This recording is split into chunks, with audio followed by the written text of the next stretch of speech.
Chair calls on Senator Klein. Madam Chairman, I just would like to...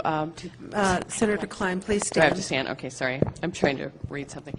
I just wanted to, I think we all want kids to get a good education, but to that point, a letter was sent by a teacher that said that I'm compelled to write to you about a recent event that occurred to me. I currently work as a substitute teacher in the West Valley areas of Phoenix, Glendale, and Peoria. I was called upon to teach history and language arts for 8th grade at a Glendale public school. The number of the students I had in class ranged from 28 to 38, which were almost all Hispanic and a couple of black children.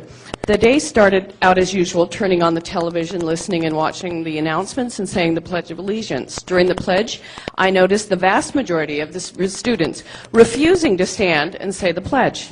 I asked the students why they refused to say the Pledge of Allegiance, and they responded by saying, "We are Mexicans, and Americans stole our land."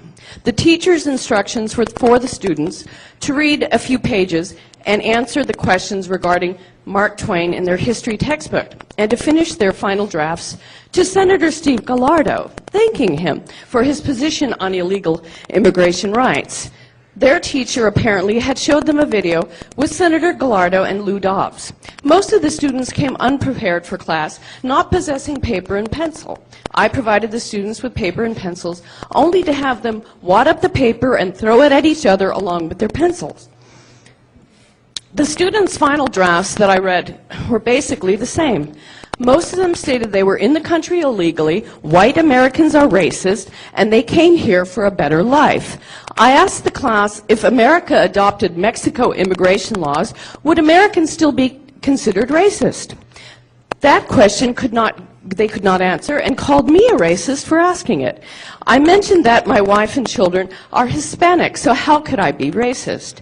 I asked the children to stop speaking Spanish in class because it was impolite to speak a language in front of people who may not speak that language. Their response was that Americans better learn their Spanish and their customs because they were going to be taking back their land from us. When it came to compelling the Mark Twain assignment, only 10 students completed it out of all of my classes. Most of the students refused to open the book, tore the pages out of the book, threw them and the textbooks at each other. I thought, are these the students we are trying to educate with taxpayers' money? I have found that substitute teaching in these areas, most of the Hispanic students do not want to be educated, but rather be gang members and gangsters.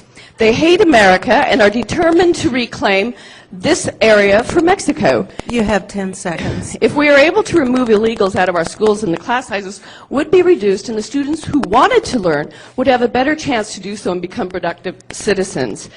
I applaud and support your efforts. Thank you, Senator Klein. Your time is up.